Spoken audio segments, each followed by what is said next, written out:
Bonsoir à toutes et à tous et ravi de vous retrouver comme tous les soirs sur Médien TV dans 60 minutes pour comprendre. Vous le savez, pendant 60 minutes, nous allons essayer de décrypter ce qui fait l'actualité nationale et internationale. Nous le faisons pour vous et nous le faisons avec vous. N'hésitez pas, comme tous les soirs, à réagir sur les réseaux sociaux, sur la page Facebook de Médien TV ou sur le hashtag 60MPC sur le compte Twitter de l'émission.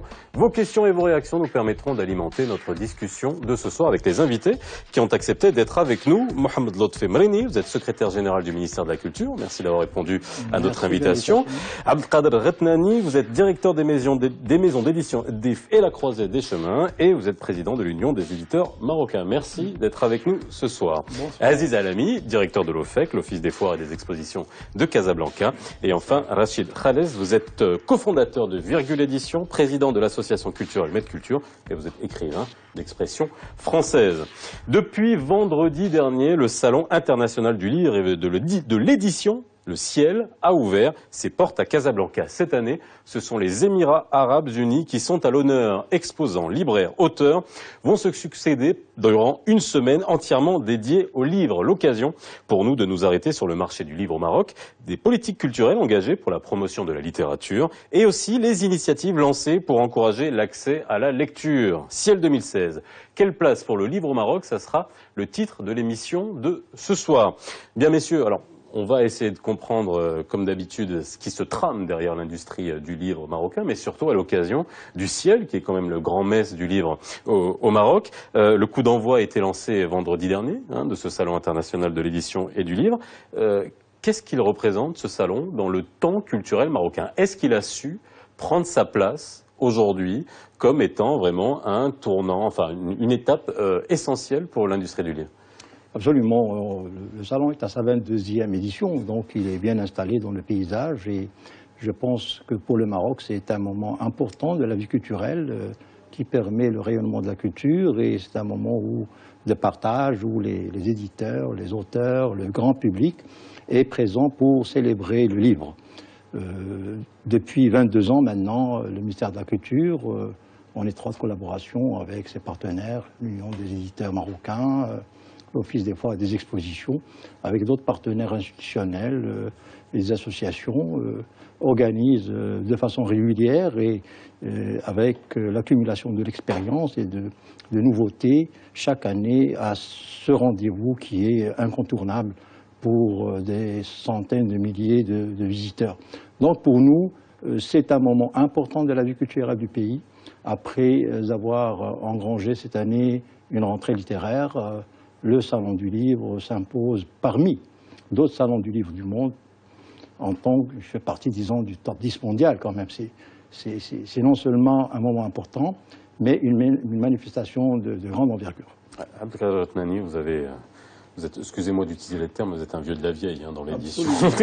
Vous êtes même incontournable. Vous êtes même incontournable dans ce secteur. Oui. Vous l'avez vu, ce salon évoluer. Est-ce qu'aujourd'hui, on est dans un véritable salon, parce qu'après je donnerai la parole, après avoir fait le tour de table à Sia Alami, qui accueille ce salon au sein de l'Office des foires. Mais est-ce qu'aujourd'hui, il est mature, ce salon? Est-ce qu'il a su acquérir cette aura intellectuelle qu'on doit avoir dans un salon du livre? Vous savez, moi j'ai accompagné ce salon depuis la première année, on est à la 22e édition, mais il a été lancé en 1987, parce qu'il y a eu un arrêt, puis il y a eu une fois sur deux. Mais ce salon a toujours été, par ses hommes, par ses écrivains, par ses éditeurs, un endroit incontournable pour, malgré la faiblesse, malgré la production marocaine, il était un lieu, comme a dit Silmrini, incontournable, il fallait venir. C'était un petit peu le rêve et le souhait de tout éditeur et de tout auteur pour dire enfin un salon. Et ce salon a vu le jour, comme j'ai dit, en 87, et il a grandi avec le temps. Il y a encore des défauts, mais il y a beaucoup de qualités, et il s'est amélioré. Et moi qui suis un grand voyageur, j'ai fait cette année, pour la petite histoire, 16 salons à travers le monde, et je viens d'arriver du dernier salon où j'y étais, c'était la semaine dernière, donc c'était le salon du Caire. Je n'aime pas faire de critiques, je n'aime pas le label « Nous sommes les plus beaux » mais le salon de Casablanca est un salon digne d'être un salon où les gens viennent parce qu'il y a des possibilités de coopération, il y a des possibilités de recherche, il y a des possibilités de coédition. Il y a des gens qui commencent à venir de plus en plus intéressants. Et en plus, cette année, la nouveauté, c'est le hub international qui ne peut pas se faire dans plusieurs pays, mais qui se fait, le choix a été porté sur Casablanca pour le continent africain. Et ce hub représente, avec la venue, grâce au ministère de la Culture et à l'ambassade de France, nous avons invité 13 éditeurs de différentes régions du monde, c'est-à-dire la Chine, le Brésil, 13 éditeurs. Et nous avons invité, parce que le problème que nous avons, tous les pays subsahariens ou les pays du monde arabe, quand on se précipite à Francfort, il faut reconnaître et le dire, on ne peut pas accéder à ces agents littéraires qui ont leur planning déjà arrêté depuis 1 an.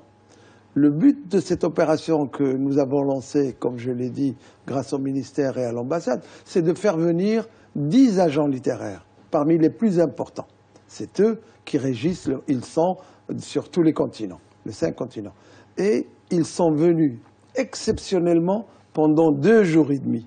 C'est ça l'important, c'est que je lance à tous mes confrères éditeurs et à tous les pays du monde arabe qui trouvent que le Maroc a réussi un pari de faire venir ces 10 agents littéraires pendant 3 jours à Casablanca qui vont rencontrer non seulement 13 éditeurs de différentes régions, mais tous les éditeurs qui sont installés et qui peuvent, les Égyptiens, ils sont très heureux de les rencontrer.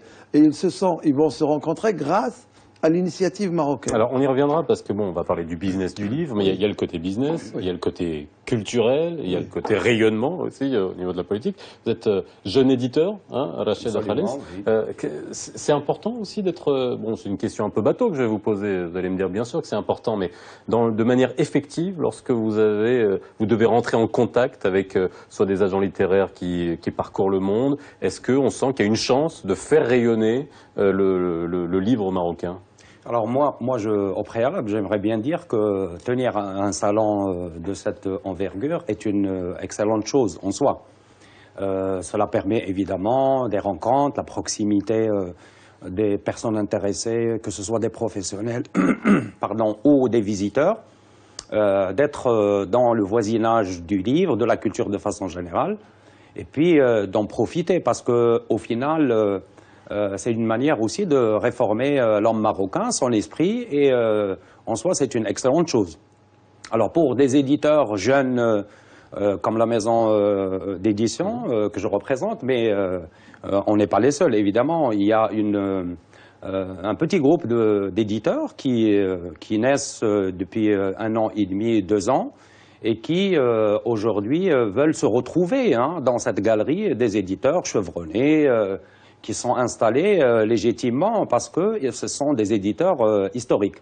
Alors, toutefois, l'ambition, je crois, des initiateurs du salon, c'est de professionnaliser justement le métier et par conséquent, il faut aller, je crois, pleinement dans cette ambition. À mon sens, ce n'est pas encore réalisé. Nous sommes dans une période transitoire. Il faut encourager ce salon. Mais il y a évidemment des remarques à faire aussi bien au niveau de l'organisation que du contenu. On peut en parler tout à l'heure. Si on y revient. Je vais vous poser la question que je vous pose tout le temps à chaque fois quand on parlera du business du livre, vous qui venez de rentrer dans l'édition. Qu'est-ce qui vous a pris de rentrer dans l'édition du livre? Parce que Célotte Nani nous dit tout le temps que c'est plus du militantisme que d'autres choses d'être dans l'édition. On verra si c'est ce qui vous anime. Si Alami, vous accueillez ce salon, vous connaissez parfaitement ce salon parce que ça se passe chez vous, à l'OFEC, à l'Office d'Exposition. L'Office d'Exposition reçoit nombre de salons qui sont au-delà du salon du livre, mais je sais que le salon du livre, comme on se connaît, si Alami, il a une saveur un peu particulière pour vous. Exact. D'abord, c'est le fruit d'un partenariat qui est gagnant, un partenariat public-public entre l'OFEC et le ministère de la Culture, mais aussi public, OFEC, ministère et le privé, avec les éditeurs. Et c'est un salon qui est à la fois un salon sectoriel, mais un salon grand public. En général, quand on parle d'un salon grand public, c'est un salon commercial, ce qui est le cas. Mais aujourd'hui, et ce qu'a dit Seltani est extrêmement important, c'est que c'est un salon sectoriel qui se professionnalise. Et à l'instar d'autres secteurs où l'on fait focus sur les donneurs d'ordre, ce qui est important, c'est ce qu'il y a derrière le salon, ce qui se passe après le salon, les partenariats qui sont noués, les chiffres d'affaires qui sont faits.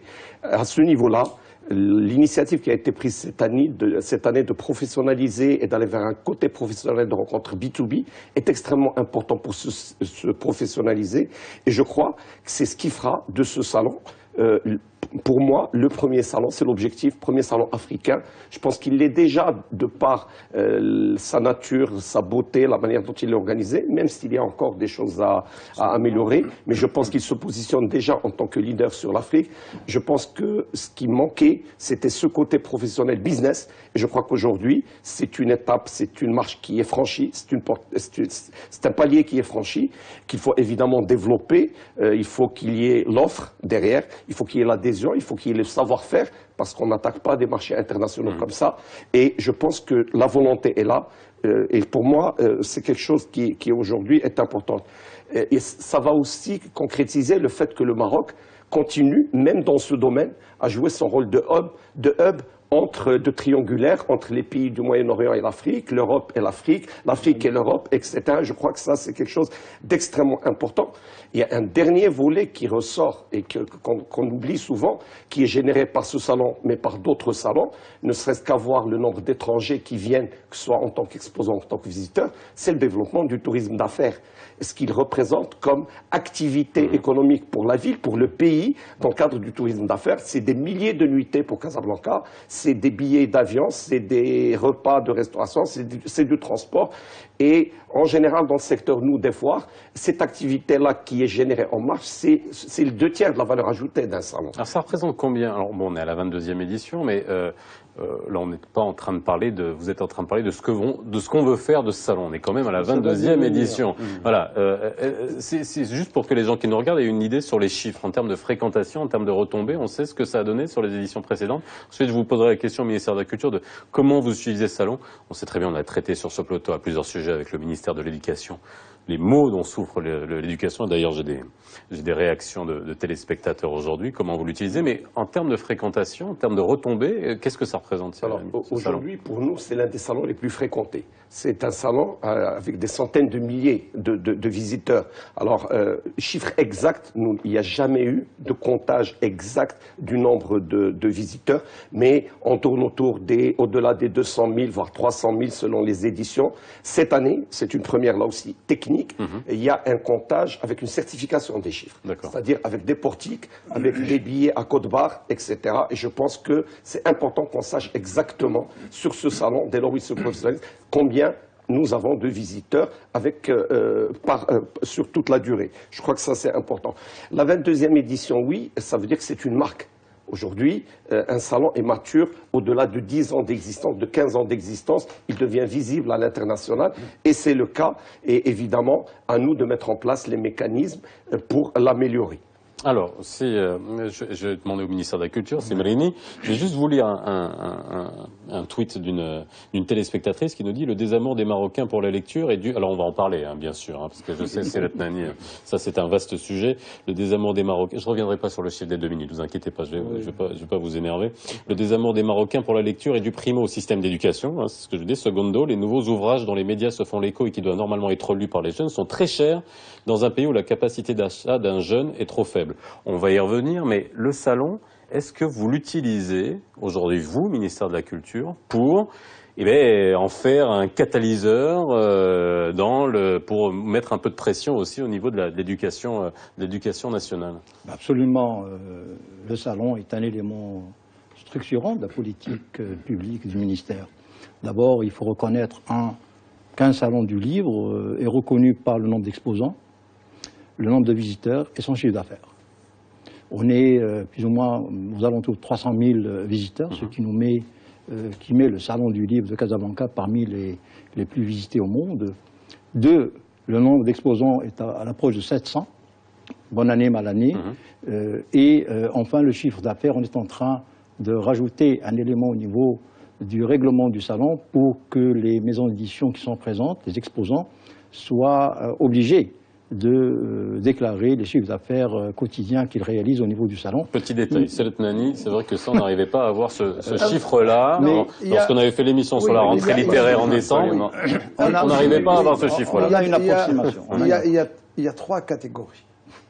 Et avec toute la bonne volonté du ministère de la Culture, on n'y arrivera pas.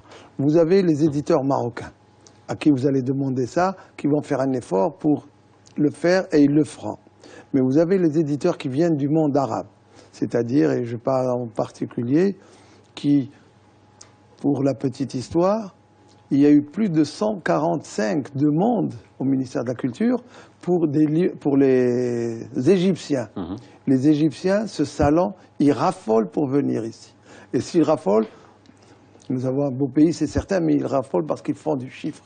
Ils vendent Et vous savez que les éditeurs égyptiens ont des dizaines et des dizaines d'auteurs marocains.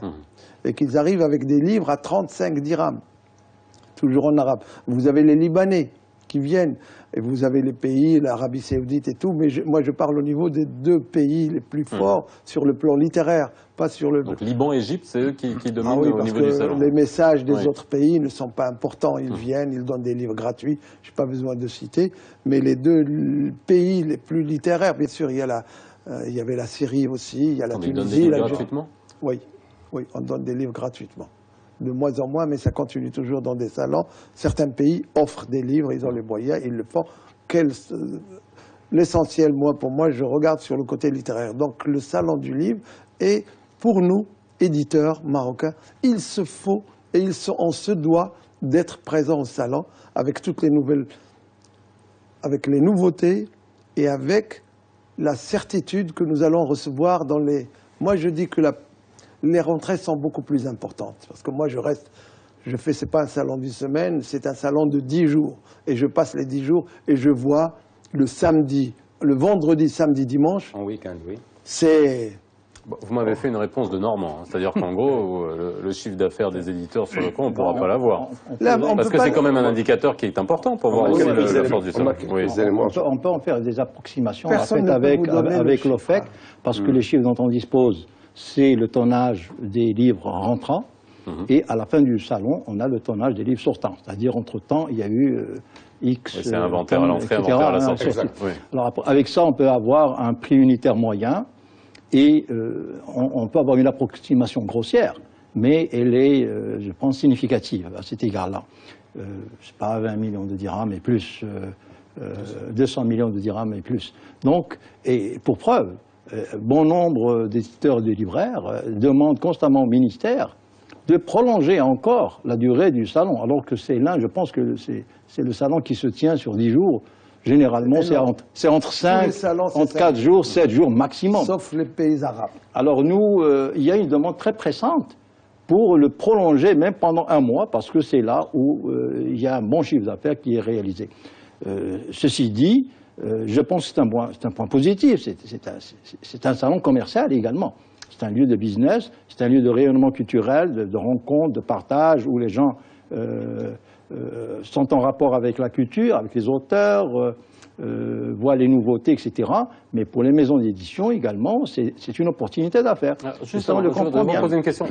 On se reprochait souvent à ce salon d'être une foire du livre. C'est-à-dire qu'en gros, de venir et d'acheter le maximum, ça l'a été. Est-ce que ça, pour ça qu'on parlait business et aussi du côté littéraire de la chose, est-ce qu'il est qualitativement suffisamment transmetteur de la pensée littéraire ou c'est seulement un lieu d'achat de livres? Moi, en tout cas, j'ai un regard qui est celui, on va dire, de l'écrivain, impliqué aussi dans le salon, parce que je suis représenté par mes éditeurs. Et à ce titre, il m'intéresse d'évaluer justement ce salon en termes de qualité plutôt qu'en termes de quantité, de chiffres. Alors, je ne dis pas que les chiffres ne sont pas bons, ils sont toujours utiles dans une analyse. D'abord, on n'a pas de statistiques. Ça veut dire qu'il y a des approximations et par conséquent, on a une échelle, on va dire, de grandeur, pas plus. Ça, c'est le premier point. Le deuxième point, c'est que Je crois que dans la formule qui est toujours, qui a lieu aujourd'hui, hein, à la 22e édition, on est à mi-chemin entre la foire et le salon. C'est-à-dire on expose des livres, on attend les visiteurs évidemment, il faut quand même des incitations pour visiter le salon. Et les choses se font ainsi. Alors que dans d'autres salons, par exemple dans la région du Nord, à Tanger, que je connais bien, il s'agit d'un vrai salon avec autour, évidemment, un vrai débat et une concentration justement de cette activité. Alors, la nouveauté cette année, et moi j'estime que c'est un point positif, c'est la présence des agents littéraires, des éditeurs, de certains éditeurs, attention, qui ont été invités. Alors, ça pose la question de l'attractivité du salon. Est-ce que les éditeurs, par exemple, européens, particulièrement français, viennent au Maroc spontanément? Je ne le crois pas. Hein. Il y a la représentation des instituts du Maroc, des pays arabes, notamment d'Orient, et du Maroc et les pays du Maghreb voisins, représentés cette année par par l'Algérie. D'accord? Et à mon sens, il y a quand même une donne qu'il faut interroger, notamment la présence massive des imprimeurs, pour ne pas dire des éditeurs d'Orient, qui font une invasion dans l'espace du salon, qui ne présentent pas des étals avec des qualités qui sont modernes, parce qu'on voit les livres par terre, évidemment, et ce sont très souvent des livres qui prennent la pensée rigoriste, et c'est à l'encontre même de l'orientation officielle de l'État qui voudrait... Alors ça, c'était c'est un point qui nous dérange un petit peu. Non, mais bien sûr, parce que ça, c'était quelque chose qui était évoqué, justement, et c'est le Tnani, tout à l'heure, on a dit que ça avait... Je ne voudrais pas qu'il y ait confusion dans ce que je dis. Non, mais on va décrypter ça. Je voudrais juste réagir. Allez-y, ensuite c'est... Moi, je veux réagir d'une manière très... Vous savez, on peut même dire qu'il y a le salon, et ce que vient de dire c'est Rachid, existe. Mais pour moi, en tant qu'éditeur et en tant que membre d'une association, il y a les éditeurs marocains, dans la majorité des cas, ont leur stand, ou leur stand, effectivement, régi par des règles internationales comme celles que nous voyons dans les vrais salons. Malgré que tous les éditeurs qui se prennent un stand, ce n'est pas parce qu'ils prennent un stand qu'ils vont gagner de l'argent. Parce que pour nous, dans notre esprit, être dans ce salon, même si on paye fort, il y a beaucoup de salons. Non, je dis la vérité. Non, mais c'est lui qui vous les vend, les stands. Il va nous dire. Et je donne l'exemple, si on veut des exemples, et je le fais, et je continuerai à le faire. Moi, j'ai un très grand stand, mais je ne rentre pas, même pas dans 10% de mon chiffre d'affaires pendant 10 jours. Ça coûte combien un stand, c'est Alami? 700 dirhams mètre carré, je crois. Alors, ça coûte 450 dirhams le mètre carré pour le terrain nu, c'est-à-dire lorsque la personne fait son... pas habillé, vous venez avec votre stand tout seul. Lorsqu'il est aménagé, ça coûte 700 dirhams. C'est notre salon le moins cher de tous les salons que nous organisons. Le problème n'est pas là de savoir. Juste pour que les gens se fassent une idée, c'est vrai que ça permet aussi de savoir ce qu'il y a derrière. Il faut le savoir. Mais je voudrais quand même rebondir sur 2-3 points qui ont été cités, qui pour moi sont très très importants. Au niveau littéraire, nous, on accueille le salon et donc on voit aussi cette évolution. C'est un salon qui a un impact énorme parce qu'il reçoit à longueur de journée des activités littéraires dans les stands, sans parler des 130 ou 140 activités qu'organise le ministère. C'est une fourmilière d'activités littéraires. Je crois que c'est avec le Conseil national des droits de l'homme, et même d'autres stands. Aujourd'hui, 30% des stands organisent de l'activité au sein du stand, en plus de l'activité officielle du ministère. Et c'est extrêmement important parce que c'est une fête populaire, les gens vont pouvoir rencontrer les écrivains, se faire dédicacer des livres, etc. Deuxième point qui est extrêmement important, c'est un lieu de débat. Aujourd'hui, quelqu'un m'a posé la question sur la sécurité dans le salon, et j'ai dit, d'abord, il est aussi sûr que le reste du pays, puisque le Maroc, alhamdoulilah, est un pays sûr, mais en plus, le salon a l'avantage d'être un lieu où, au lieu de se battre, on va débattre. Et donc, on échange des idées, on s'écoute. Et je crois que ça, c'est extrêmement important pour l'attractivité du salon. Maintenant, au niveau de l'invitation des donneurs d'ordre, dans tous les secteurs, l'offre marocaine, malheureusement, n'est pas très connu. Beaucoup de gens s'étonnent qu'au Maroc, on puisse fabriquer des pièces d'avion, qu'on puisse fabriquer un certain nombre de technologies, et y compris sur la production littéraire. Et pour le livre, on n'est pas obligatoirement au courant. Et dans tous les secteurs, on a commencé par inviter des donneurs d'ordre, et je crois que le fait d'inviter des donneurs d'ordre est extrêmement positif, ne serait-ce que pour faire connaître et aider les maisons d'édition à entamer ce processus pour aller vers l'extérieur. Par rapport à ce que disait Khaled, ce qui vous a fait réagir par rapport à des types de livres qui arrivent, est-ce qu'il y a des standards qui sont imposés? Est-ce que vous avez un droit de contrôle sur ce qui arrive? Évidemment, il y a une commission. D'abord, 3 précisions qui sont importantes. Le salon accueille à peu près 100 000 et plus de titres. Sur les 100 000, nous avons une répartition. Vous avez cette base de données qui est disponible pour le public. Oui. Les livres, je dirais, à consonance religieuse, tournent autour de 7%. Donc on a 7%.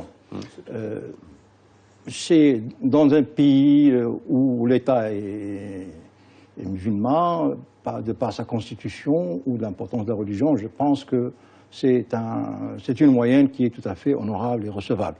Par ailleurs, nous disposons, dans l'organisation du salon, d'un comité, d'une commission interministérielle qui a un droit de regard sur les titres, afin d'éliminer les titres qui appellent à la haine, au racisme, à l'antisémitisme, au radicalisme, à la violence, et tout ça, parce que nous ne voulons pas que notre pays soit interpellé à l'étranger, et nous voulons également que notre jeunesse n'accède pas à... c'est pas une censure, mais c'est une forme d'autodéfense. Si nous voulons garder... Vous savez, dans le contexte dans lequel on est, Sa Majesté qui a appelé justement à réformer l'éducation de l'islam, à faire très attention dans le contexte. Est-ce que là, il y a une attention particulière? Je rebondis juste là-dessus, après on passera, mais une attention particulière, 100 000 titres, bon, 7%, ça doit être un peu plus facile de contrôler, mais est-ce que c'est vrai que là, il y a une attention particulière? Il y a un contrôle exhaustif, titre par titre, donc cela se fait sur plusieurs semaines, donc c'est un travail qui est de longue haleine. Ça, c'est la première chose. La deuxième chose qui me semble être importante, c'est le nombre d'activités. Il n'y a pas seulement que le business, c'est pas vrai. Le business existe, et le salon est fait pour ça également, mais le ministère organise de par lui-même plus de 140 activités. Vous avez en moyenne 13 activités par jour. Des tables rondes, des rencontres, les meilleurs auteurs du pays, de l'étranger, on invite... Même l'année dernière, on a invité le Broker, il y a le prix mondial de la poésie d'Al-Ghana. C'est un florilège d'activités où les meilleurs parmi la crème de la crème est là et qui a un contact direct avec nos intellectuels, avec le large public, etc. Donc, et je ne parle pas des autres institutions, qu'il s'agisse des ambassades, des instituts, des associations, d'autres institutions publiques, etc., qui chacun dispose d'un programme propre. Donc, le salon, de ce point de vue-là, remplit sa mission de salon. Il y a l'aspect commercial, mais également, je pense qu'on ne démérite pas du tout sur l'aspect culturel, littéraire, etc. C'est quelque chose dont nous sommes fiers. Alors, nous avons un salon, là où moi je suis, où tous les éditeurs marocains sont, et que l'Institut français, quelques éditeurs, nous avons un salon véritablement à la hauteur dans le top, et moi je vous le dis, dans le top des 10 meilleurs. Nous avons une autre partie qui est un peu plus difficile à gérer et qui est de nos amis et de nos voisins et de nos frères arabes qui viennent, qui n'ont pas la même culture que l'Occident. Moi, j'ai un tel respect pour le livre que je ne peux pas le mettre sur mon stand par terre. Mais là, vous trouvez des montagnes. Ça, on a avisé parce que il y a ce petit problème qui pose problème, et il faut qu'on arrive, il y en a de moins en moins, mais rentrer dans un salon avec des livres par terre, c'est pas respect. C'est ça qui fait foire. C'est ça qui fait. Ouais. Et autre chose, quand on parle, la majorité des éditeurs marocains viennent avec, je ne dirais pas, il y a quand même une avancée, c'est tous les livres. Vous n'avez pas besoin de les contrôler parce que c'est des livres sains, c'est des livres avec une certaine culture qui est la culture marocaine. Et le plus grand danger qui peut arriver, malgré tous les contrôles, et Dieu sait qu'il y a des contrôles jour et nuit, il peut y avoir, vous savez, un seul stand qui vous met C'est 1, 0,1, il peut nous poser problème. Oui. Et il faut être très vigilant. Et je vous assure que cette année plus particulièrement, tous les éditeurs marocains font le tour pour voir s'il n'y a pas ce danger qui nous guette et qui touche tout le monde. Donc, il y a une prise de conscience. Et je veux revenir aussi à ce salon, parce que vous le y salon, reviendrez. c'est pas... Non, mais vous en reviendrez parce qu'on doit faire une petite pause. Ah. Et puis, j'ai aussi, je vous ferai réagir à une téléspectatrice qui vous interpelle, qui dit il est temps de se pencher sur ce grand problème de lecture, hein, bien sûr. Il est temps que les propriétaires des maisons d'édition marocaines, hein, ça vous concerne, cessent d'être frileux, peureux, oula, et qu'ils s'engagent eux aussi vraiment. Là, je vous vois devenir rouge, je vous répondrai. On fait une petite pause, on revient juste après.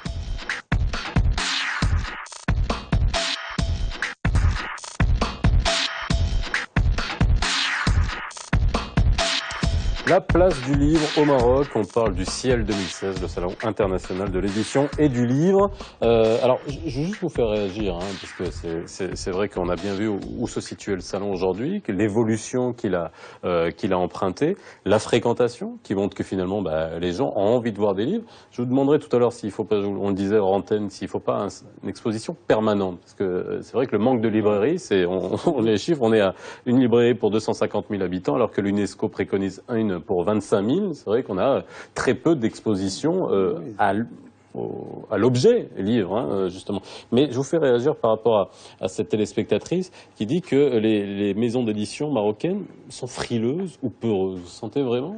Alors, pas du tout, pour la simple raison qu'il faut qu'elles viennent sur le salon pour qu'elles voient ce qui se passe. Il faut qu'elles sachent qu'il y a une évolution. La première rentrée littéraire qui a été faite le 10 novembre, c'est 173 nouveautés. C'est une première au Maroc. Deuxièmement, le salon, vous allez voir des livres, parce que aussi j'ai entendu tout à l'heure, tu as parlé de quelqu'un qui dit le livre est trop cher. Oui. C'est un slogan qu'on répète. Oui, qu'on revient très souvent. Les livres marocains, dans les deux langues, ça va de 10 dirhams à moins de 100 dirhams. Et je peux vous dire qu'un livre à 10 dirhams, c'est même pas le coût du papier. Alors qu'on arrête de nous répéter « Ah, le livre, on ne lit pas parce que le livre est cher ». Le livre n'est pas cher. Le problème que nous avons, c'est pourquoi il y a autant de monde qui viennent. Parce que c'est l'événement de l'année. Il n'y a rien. Et puis d'un seul coup, il y a un salon. Un salon de 10 jours. Les gens viennent. C'est pour ça que je dis les 250 000. Ce n'est pas les 250 000 visiteurs ou 300 qui viennent acheter. Si on a 5 ou 10%, mais c'est magnifique. C'est initier. Faire connaître des auteurs qui sont là en chair en os. Montrer qu'il y a de la production marocaine. Et autre chose que je voulais dire tout à l'heure, on a parlé, les premiers salons, on avait plus de 25-30 éditeurs par pays étranger qui venaient parce que pour eux, c'était le marché. Il fallait venir, il fallait inonder le marché. Maintenant, ils viennent de moins en moins.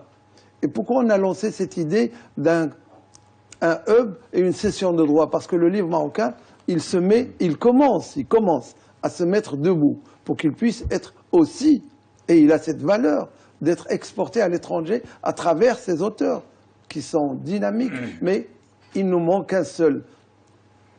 une seule chose, c'est que qui est ce passeur qui peut faire connaître notre production à l'étranger, et c'est comme ça que ça commence, et c'est pour ça le hub.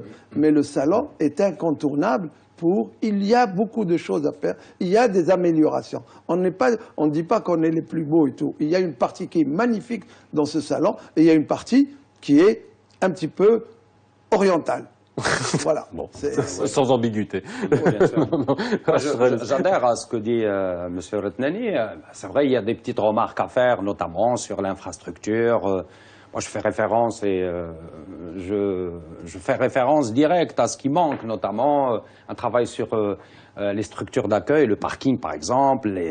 Ça, c'est des petits détails qu'il faut régler. Oui, bon, ça c'est commun de dire à tous les salons, toute la problématique. Mais ce qui m'intéresse, ne tarit pas ce qui m'intéresse aussi et surtout, c'est quels sont les problèmes structurels justement du livre. Alors justement, qu'est-ce que vous répondez? Vous êtes jeune éditeur, vous venez de nous lancer, et qu'est-ce que vous dites quand cette auditrice nous dit, justement, les éditeurs sont frileux? Vous voulez pas, vous vous êtes lancé aujourd'hui? Oui, mais bien sûr, nous ne sommes pas... Non, mais c'est vrai, vous êtes lancé, pourquoi? Est-ce que parce qu'il y a un marché? Est-ce que c'est encore une fois par militantisme culturel? Est-ce que vous voulez vivre de ça? Est-ce que... C'est la preuve qu'on n'est pas frileux, comme dit Seretnani, et d'ailleurs, dans notre expérience, qui est une jeune expérience. Nous ne sommes pas les seuls. J'ai cité tout à l'heure, en toutes lettres, de Kenza Sfraoui, mais par exemple, l'école en édition à Tanger aussi, qui démarre et qui propose des livres à prix assez réduit. Hein. Alors, par exemple, nous avons proposé un livre de M. Louakira, qui est un immense poète, avec des reproductions en couleur de l'Hiyani, un artiste marocain, à 50 dirhams.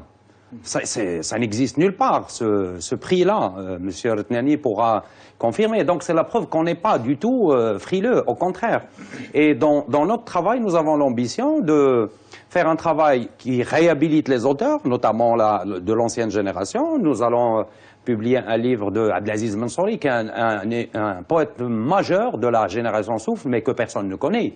Et à ce propos, je remercie le ministère parce qu'il nous a accordé une petite aide à la fabrication. C'est pour vous dire qu'il y a un travail qui se fait, mais ce travail-là doit être encore amélioré. Et le vrai problème, ce n'est pas celui de la fabrication du livre. Le vrai problème, c'est la diffusion du livre. Alors, justement, sur la chaîne, il y a oui. ceux qui fabriquent et ceux qui vont recevoir le livre, donc qui vont le lire.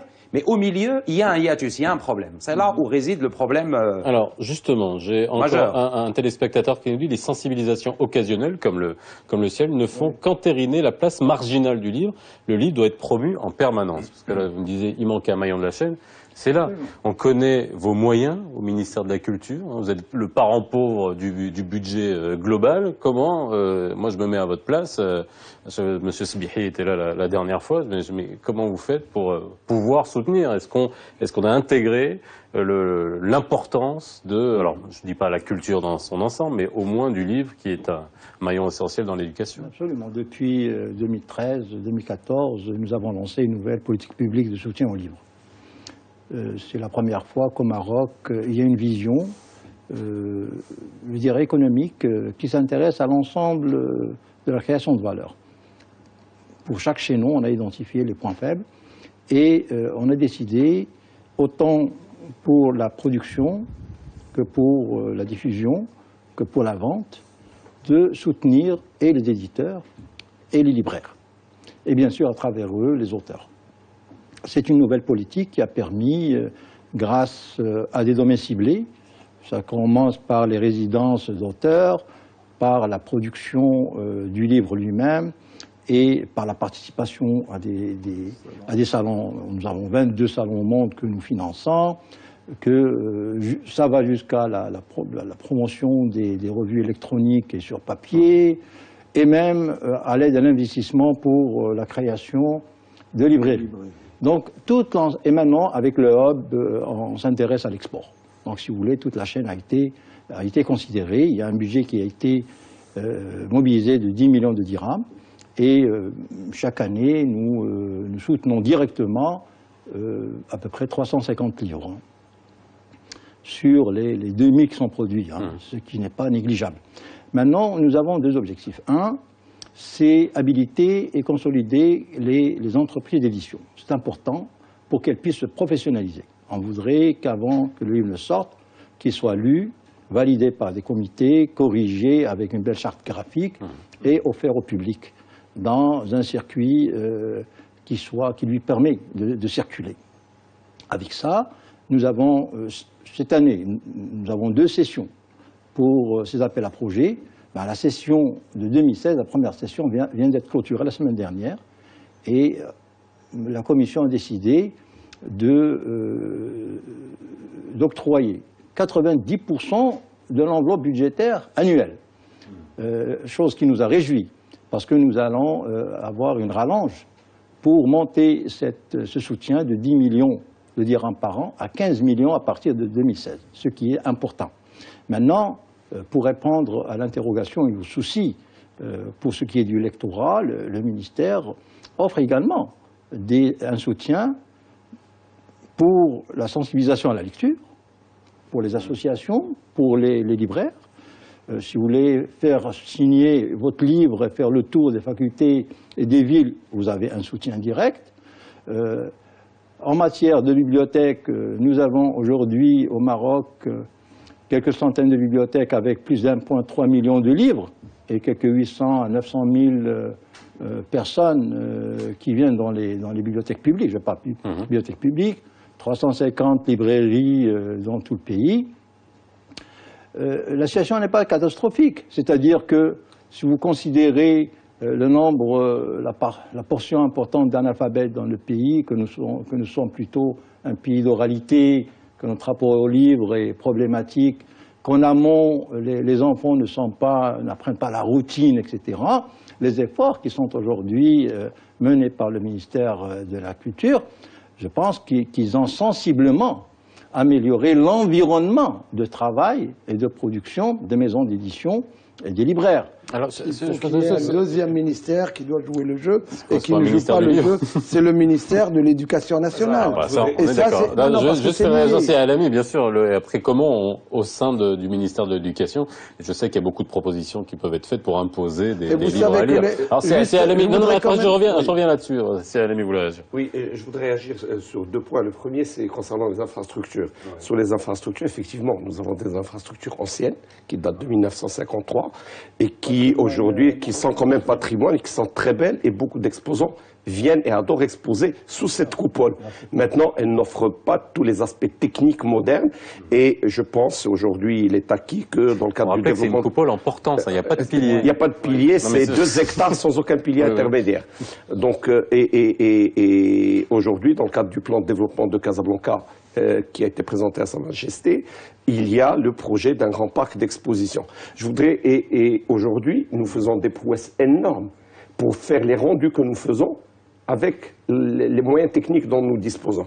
Et je voudrais réagir, compléter ce qu'a dit Monsieur le secrétaire général, c'est que parmi les efforts qui ont été fournis, et je pense que c'est juste une omission de ça, c'est aussi les partenariats que le ministère a noués avec une autre entité du même département du commerce extérieur qui est Maroc Export, pour accompagner les éditeurs dans des salons à l'international, et ça fait pas à l'étranger, et aujourd'hui, le livre est une niche qui a été présente à Maroc Export, grâce à Maroc Export, sur 3 salons à l'international. Donc je pense que les efforts, c'est en fait la convergence des efforts, que ce soit pour faire venir les donneurs d'ordre, que ce soit pour aider les libraires, que ce soit faire du salon la fête du livre, qui font que on va vers plus de lecture.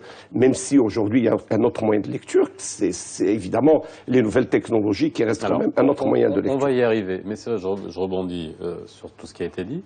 Si je reprends juste les parties prenantes dans ce salon, le ministère de la Culture, l'OFEC et... l'Union des éditeurs. Et où est le ministère de l'Éducation dans tout ça? On le cherche depuis plusieurs années. Finalement, est-ce qu'il ne devrait pas figurer parmi toutes ces parties prenantes? Je vais vous dire pourquoi peut-être. On est là pour parler avec franchise. Oui, absolument. Et quand il y a des choses qui sont faites bien, on les soutient. Et quand il y a des choses qui laissent planer un doute, il faut le dire. Vous savez que les éditeurs marocains qui font du scolaire ne sont pas payés par le ministère de l'Éducation nationale et que leurs créances datent depuis 1 année. Premier point. Ils fournissent des livres. À des livres scolaires. Ouais. Vous savez que le ministère de l'Éducation nationale, nous n'avons pas, et depuis des années on crie, un partenariat avec le ministère de l'Éducation nationale et le ministère de la Culture. Le ministère de la Culture a fait l'effort de nous écouter, le ministère de l'Éducation nationale ne l'a pas fait. Vous savez que les écoles publiques marocaines, très peu ont des bibliothèques. Et on a crié, on pouvait faire. Il n'y a pas de dialogue. Et nous trouvons que le ministère de la Culture, ici présent, avec toutes ses possibilités, ses efforts, si nous n'avons pas l'autre mamelle, comme dirait qui de droit, les 2 mamelles, c'est l'Éducation nationale qui a été oubliée, qui ne joue pas le jeu avec nous et qui n'a pas été ni contacté, ni vu, ni rien, et on ne peut pas réussir tout ce qu'on veut, et on aura toujours des salons K1, K1. C'est ça. Non, moi, je vais pas traiter ce volet-là du ministère de l'Éducation nationale, mais je voudrais aussi dire que au niveau, je parle de l'OFEC. Oui, mais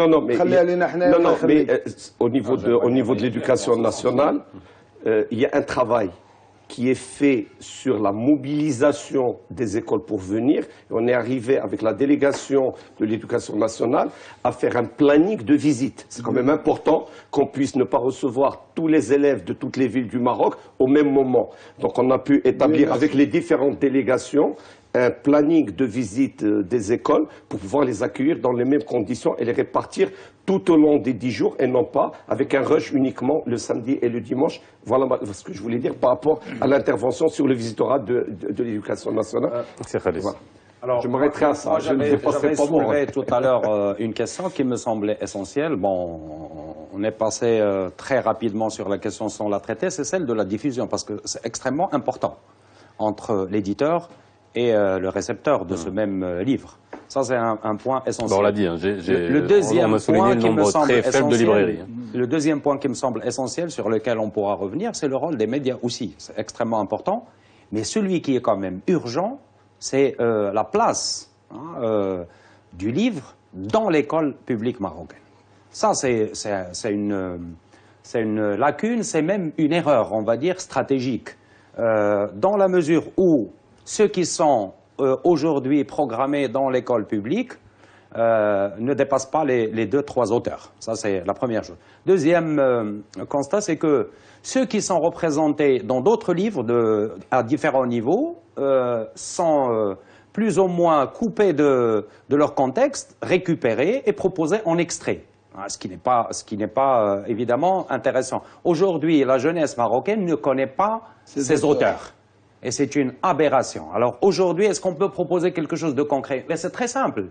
Moi, dans le cadre de l'association, puisque je suis président de Medculture à Tanger, nous allons proposer un projet tout simple au ministère de la Culture, au ministère de l'Éducation nationale. C'est mobiliser, on va dire, l'exemple de 30 écrivains francophones, arabophones et qui écrivent en amazigh, et de leur demander de faire des rencontres dans des lycées et en milieu universitaire 5 fois par an, moyennant quelques moyens qui aideraient à aller vers justement ce milieu, parce que c'est ce milieu qui doit être visé justement par le livre. Alors, on va me dire qu'effectivement, il y a, c'est vrai, des incitations à la sensibilisation, à la lecture. Il y a des programmes. Les 4 lettres qu'on a fait aux 4 anciens ministres de l'Éducation nationale. Il y a des programmes qui sont le fait d'éditeurs aujourd'hui. Je pense par exemple à l'opération initiée par Yomad Édition, qui initie des lectures partout au Maroc, à Tanger, à Rabat, à Casablanca et bientôt à Marrakech et Fès. C'est un effort de la société civile, alors que c'est un travail de l'institution. Alors ça, c'est quand même extrêmement je vais demander important. à Simelani, depuis que je connais Sirat Nani, il me dit tout le temps la même chose. C'est-à-dire qu'au fil des ministères, ça a été tout le temps le même, on va dire, pas blackout, mais en tout cas... l'éducation nationale... Voilà, on n'a pas de... Ne réagit pas. Qu'est-ce qui se passe? C'est-à-dire qu'aujourd'hui, vous dites, il y a très peu de bibliothèques, il n'y a pas besoin d'infrastructures au sein d'une école. Avec 30 000 dirhams, on peut faire une petite bibliothèque. On ne demande pas de grandes bibliothèques ultramodernes, au moins juste avoir une pièce avec des bouquins disponibles. Allez voir ceux qui n'ont pas accès aux livres hors les grandes villes. Quel est le problème? Est-ce qu'on dit non? On ne répond pas? Qu'est-ce qu'on vous dit à vous, ministère de la Culture? Alors, absolument, on a eu des discussions avec le ministère de l'Éducation nationale sur un certain nombre de sujets, parce que la question est transversale. Ça concerne plusieurs départements. Nous, on fait des efforts, disons, et pour rebondir sur ce qui a été dit, juste dans les bibliothèques qui appartiennent au ministère de la Culture, en 2015, on a organisé quand même 2000 activités, avec la présence d'auteurs, etc., avec du public, avec des conférences. C'est énorme. Oui, mais ça sont des bibliothèques qui sont hors de l'école. On parle Absolument. bien de maintenant, intégrées. Maintenant, pour le ministère de l'Éducation nationale, il y a 2 pistes qui sont importantes et qui me semblent être intéressantes et dont la faisabilité ne pose pas de problème. Un, c'est le concept d'une bibliothèque à 2 portes. À l'intérieur de l'école, qu'elle soit primaire ou secondaire. Pendant la semaine, elle est ouverte aux écoles. Qui soit ouverte au public. Sûr, et en fin de semaine, elle doit être également au public. Première chose qui est faisable. Le ministère de l'Éducation nationale dispose de quelques milliers de bibliothèques qui peuvent être fonctionner très rapidement. Ça, c'est un premier projet. Demain, on est là prêt à l'aider. Les éditeurs. Deuxième chose, c'est pour faire connaître les auteurs marocains, disons les plus prestigieux d'une part, et donner un souffle aux éditeurs. Vous savez, si on programme, sur les programmes du ministère, nous avons 12 régions maintenant. Et dans chaque région, il y a une académie. Et pour les différents niveaux d'enseignement, si on mettait X livres par année, on pourrait dès demain avoir des productions de 500 000 exemplaires. On passerait de la moyenne de 1500 qui est ridicule, et puis à chaque année il y a de la nouveauté, etc. Ça ferait quand même... Quel est le problème? Je pense que c'est une question de leadership. En principe, lorsqu'il y a un aspect transversal, il faut qu'il y ait un driver, quelqu'un qui mène le projet. Il faut dire les choses comme elles sont. Donc, le ministère de la Culture est prêt à faire le driver, mais dans les conditions de son budget, ne l'habilite pas vraiment à trop s'avancer. On fait des contacts. Je pense que le ministère de l'Éducation nationale est très sensible à la chose, mais qu'actuellement, c'est une question de timing. Il y a des réformes beaucoup plus lourdes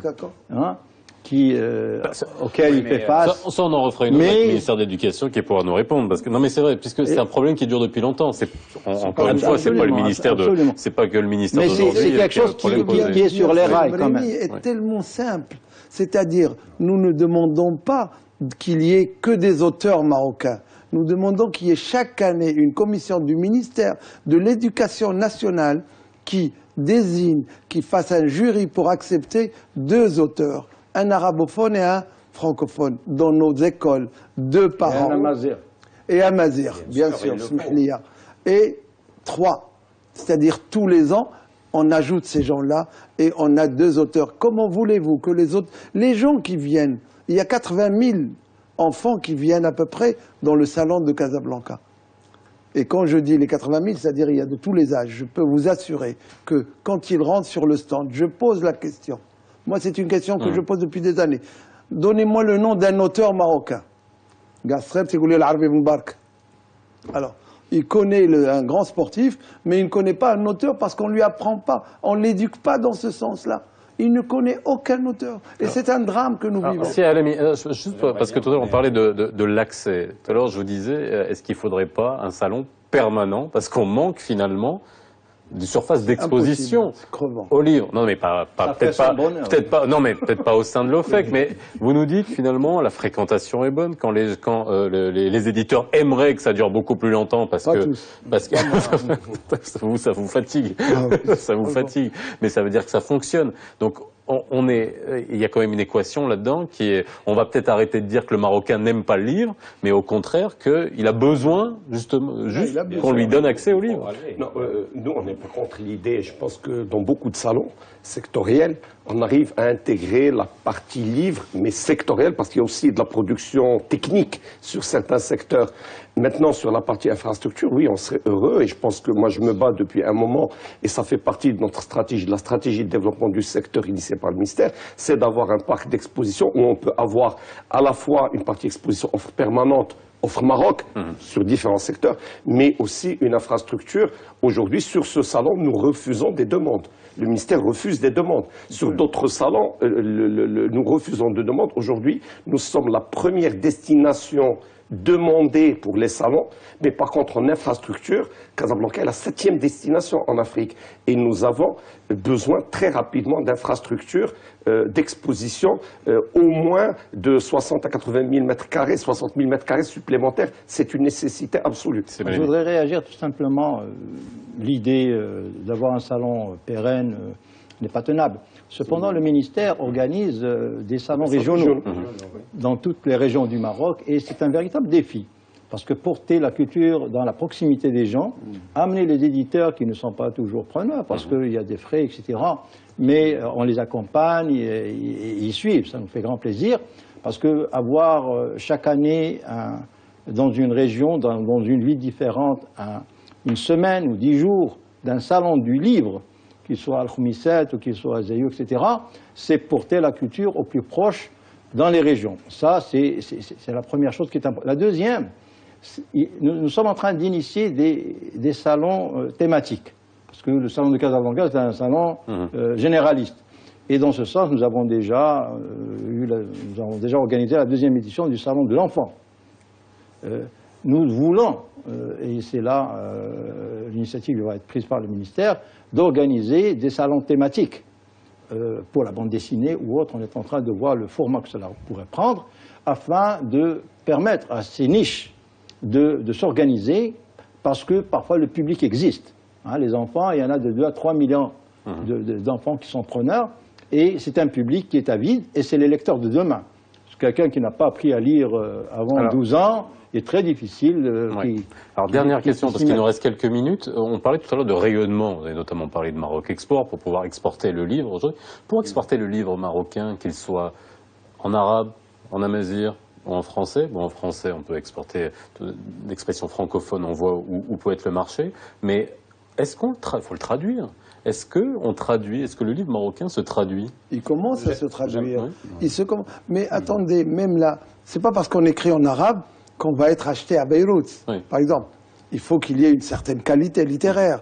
Et là, nous avons des auteurs marocains qui ont fait leurs preuves et qui règnent en maître absolu sur les salons arabes. Nous avons aussi des auteurs marocains qui sont connus, comme Tarb El-Jiloul, comme Labi, Donc, il y a des gens, mais ça se travaille aussi. C'est pas que le travail de l'éditeur. L'éditeur se doit de faire son travail, qui est de faire du beau papier, un livre sans faute, une belle charte graphique, mais il faut aller porter ce livre à l'extérieur, et c'est l'avantage des salons. Et les gens vont, il y a ceux qui découvrent la littérature, il y a ceux qui découvrent le beau livre marocain. Donc il y a tout un travail qui ne se résume pas en une année. Alors, Sir Khalid, ça sera le dernier mot. Moi, j'aimerais bien rapidement réagir à ce qui a été dit, et j'ai un chiffre ahurissant. Il y a un représentant d'un groupe français au Maroc qui a le catalogue de 120 éditeurs français et qui les place dans environ 1000 établissements scolaires universitaires. Vous voyez, ça veut dire qu'il faut inverser la démarche. Il ne faut pas proposer aux gens de venir, il faut aller vers les gens. Et c'est la raison pour laquelle je dis que le rôle du ministère de l'Éducation est un rôle majeur. Alors, en ce qui concerne la fabrication des écrivains, l'universalité, ça se construit aussi. Il faut avoir des qualités, un imaginaire qui corresponde à l'attente des lecteurs ici et ailleurs, mais il faudra une machine derrière aussi pour diffuser cette littérature et cet imaginaire, cette culture marocaine. Alors juste dernier mot, c'est jusqu'à quand? Parce qu'il faut qu'on rende l'antenne. Dernier mot, là, très pratique. C'est jusqu'à quand le ciel pour les gens qui veulent y aller? Jusqu'au dimanche prochain. Dimanche prochain. Dimanche prochain. Voilà, Exact. donc allez-y. L'Office des foires et expositions de Casablanca. Très rapidement. Très rapidement. On a parlé de tout à l'heure, quelqu'un a parlé de souffle. Je peux lui annoncer qu'il y a une coordination qui va se faire avec la fondation d'Abdelatif Labi, le ministère de la Culture, la Bibliothèque nationale, et nous ressortons tous les livres, tous les jours, toutes les revues sous forme de livres et qui garderont la même image de souffle à partir du 7 avril 2015. Eh bien, merci pour l'information et merci à vous d'avoir été avec nous. Ce soir, ouvrez un bouquin ou regardez l'émission à 22h15 et venez aller visiter le salon, bien sûr. Et offrez un bouquin. C'est vrai, voilà. Au lieu d'offrir des jouets aux anniversaires, moi j'offre des bouquins. Ça y est, c'est réglé.